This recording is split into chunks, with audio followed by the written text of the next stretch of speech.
Sebelumnya, Assalamualaikum warahmatullahi wabarakatuh. Perkenalkan, nama saya Arif Rahmadi, NPM 18144200027, akan memberikan konseling lintas budaya untuk menyelesaikan tugas akhir semester. Ini langsung saja. Indonesia merupakan negara kepulauan yang terbentang dari Sabang sampai Merauke, memiliki kekayaan berbagai ragam suku, bangsa, dan budaya. Keragaman budaya yang merupakan aset kekayaan Indonesia ini patut kita lestarikan. Budaya ini ternyata juga membutuhkan pemahaman tersendiri bagi orang-orang yang berasal dari budaya luar,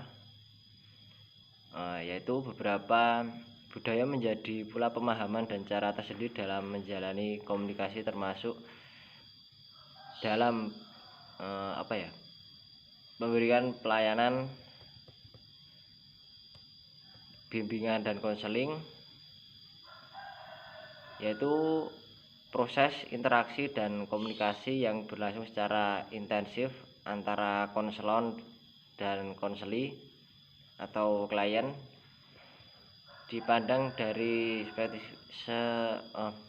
perspektif budaya. Situasi konseling ini adalah sebuah perjumpaan kultural antara konselor dengan konseli. Oleh karena itu, konselor perlu memiliki kepekaan budaya agar memahami dan membantu konseli sesuai dengan konteks budaya yang konselor dan konseli anut. Konselor yang dimiliki adalah konselor yang menyadari bahwa secara kultural individu memiliki karakteristik yang unik, dan dalam proses konseling akan membawa karakteristik tersebut. Yang selanjutnya adalah keyakinan dan sikap konselor yang efektif secara kultural. Yang pertama, mereka sadar akan sistem nilai, sikap, dan bias untuk mereka miliki, dan sabar betapa ini semua mungkin mempengaruhi klien atau konseli dari kelompok minoritas. Yang kedua, mereka mau menghargai kebinekaan budaya. Mereka merasa tidak terganggu kalau klien mereka adalah berbeda ras dan menganut keyakinan yang berbeda dengan mereka.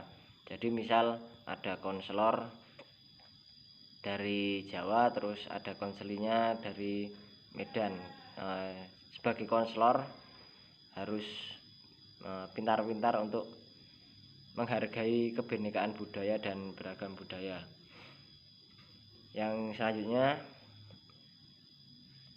konselor percaya bahwa integrasi berbagai sistem nilai dapat memberi sumbangan baik terhadap pertumbuhan maupun prestasi klien. Yang keempat, mereka ada kapasitas untuk berbagi pandangan dengan konseli tentang dunia tanpa menilai pandangan itu sendiri secara kritis. Dan yang kelima, mereka peka terhadap keadaan seperti personal dan keadaan identitas etnik yang menurutnya adanya acuan konseli pada kelompok ras budaya masing-masing. Yang selanjutnya, pengetahuan konselor yang efektif secara multikultural. Yang pertama, mereka mengerti tentang dampak konsep penindasan dan ras pada profesi kesehatan mental dan pada kehidupan pribadi dan kehidupan profesional mereka. Jadi konselor itu mengerti tentang dampak atau konsep penindasan terhadap perbedaan ras untuk profesi mereka. Yang kedua, mereka sadar akan hambatan institusional yang tidak memberi peluang kepada kelompok minoritas untuk memanfaatkan pelayanan psikologi secara penuh di masyarakat. Ya, yang ketiga, mereka tahu betapa asumsi nilai dari teori utama konseling mungkin berinteraksi dengan nilai dan kelompok budaya yang berbeda. Yang keempat, mereka sadar akan ciri dasar konseling lintas kelas, budaya, berwawasan budaya, dan mempengaruhi proses konseling. Yang selanjutnya, keterampilan kognitif yang efektif secara kultural. Yang pertama, mereka mampu menggunakan gaya konseling yang luas yang sesuai dengan sistem nilai dari kelompok minoritas yang berbeda.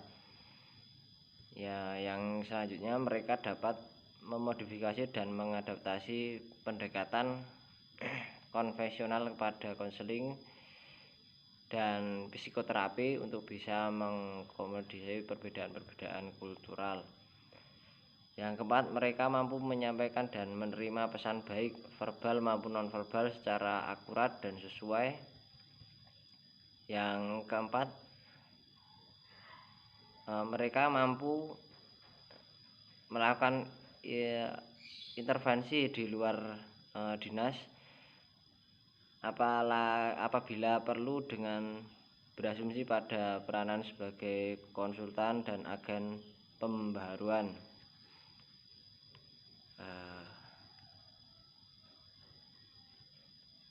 Menurut Supriyanto 2011, setidaknya ada 3 pendekatan dalam konseling lintas budaya. Yang pertama,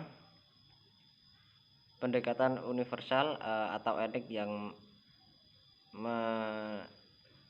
menekankan interaktivitas,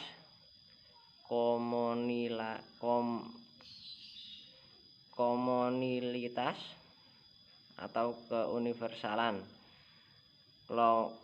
kelompok-kelompok. Kedua pendekatan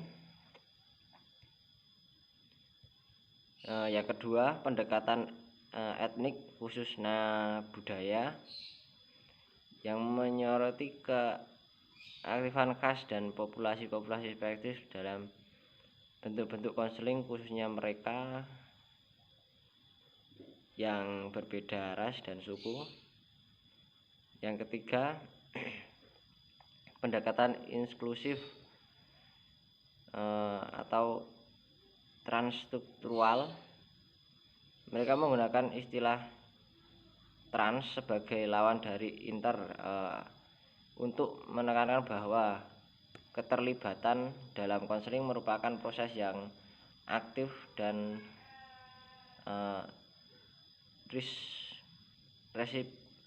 resiprokal.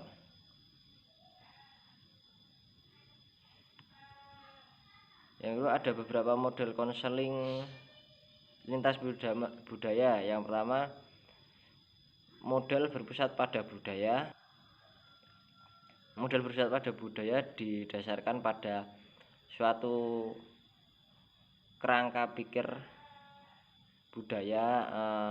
Konselor dan konseli diyakini seringkali terjadi ketidakjelasan antara asumsi konselor dengan kelompok-kelompok konseli tentang budaya.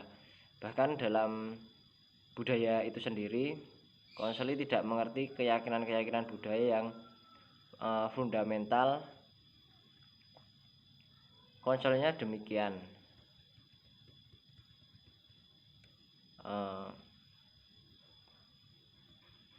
Pula konselor tidak memahami keyakinan-keyakinan budaya konselingnya, atau bahkan keduanya tidak memahami dan tidak mau berbagi keyakinan budaya mereka.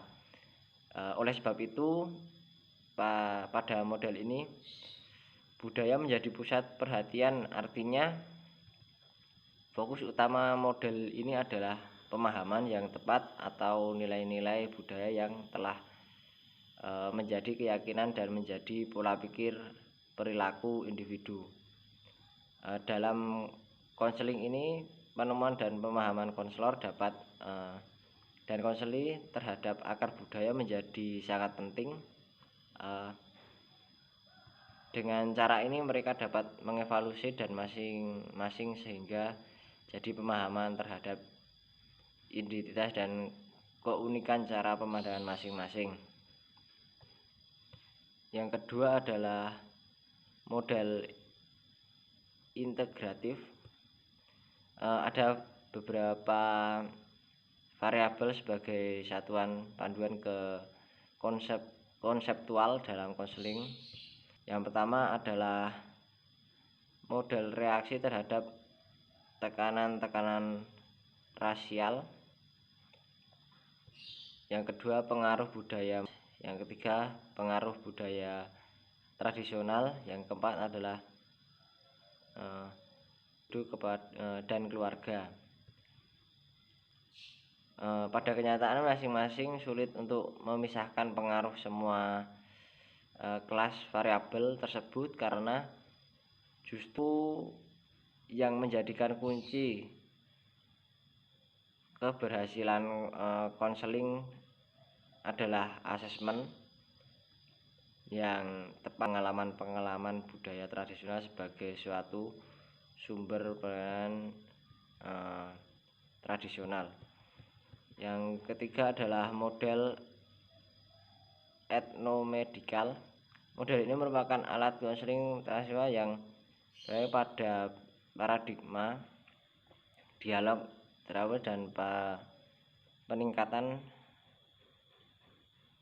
sensitivitas. Konseling berwawasan lintas budaya sekarang menjadi begitu penting ketika perjumpaan budaya dalam masyarakat global menjadi semakin terbuka dan hampir tanpa batas. Ketika konseling yang lebih mementingkan individu dalam proses konseling tanpa peduli atmosfer yang melengkapi proses konseling, baik dalam konseling individu maupun konseling kelompok, atau atmosfer baru yang muncul dalam proses konseling, maka proses konseling akan berupa semacam khotbah indoktrinasi atau pengajaran. Di samping itu, konseling berwawasan lintas budaya meliputi isu tentang penerapan dan interaktif teori-teori, pendekatan dan perspektif konseling yang berasal dari suatu konteks budaya tertentu dalam konteks budaya ini yang berbeda. Misalnya penerapan pendekatan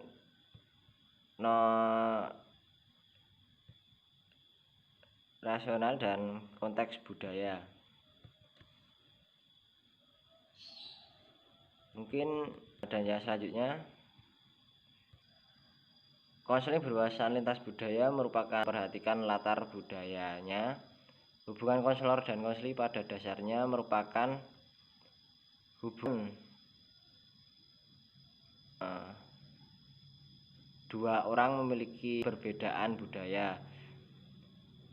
Peran terhadap latar budaya konseli penting untuk dilakukan mengingat faktor budaya memiliki kontribusi terhadap pelaku. Latar budaya yang mempribadi dalam diri konseli merefleksikan cara pandang konseli terhadap masalah yang aktual dalam menghadapi masalah. Pelaku oleh beragam etnitas yang dimaksud adalah faktor budaya.